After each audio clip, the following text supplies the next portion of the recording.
নারীর নীরবতাকে কখনো হালকাভাবে নিতে নেই।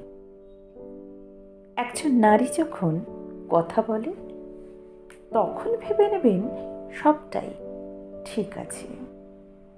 একজন নারী যখন ঝগড়া করে তখনও ভেবে নেবেন সবটাই ঠিকঠাক আছে।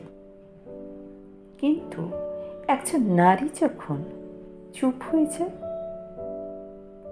তখন ভেবে নেবেন কোনো একটা ঝামেলা তো আছেই। কারণ নারীদের জন্য চুপ হয়ে যাওয়াটা হলো একটা লাস্ট স্টেজ। নারী কথা বলবে, আর্গ্যু করবে, তর্ক করবে, ঝগড়া করবে, ভালোবাসবে, কান্নাও করবে।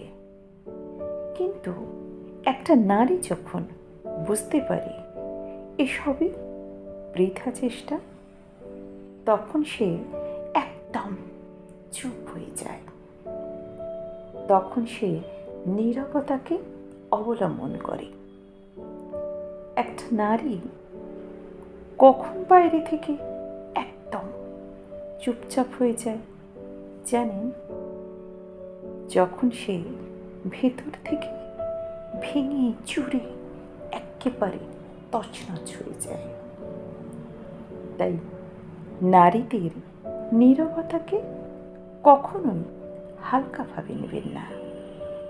কারণ যে নারী যত বেশি ভালোবাসতে পারে সে নারী তত বেশি ভালোবাসার মানুষকে ছাড়া থাকতেও পারে।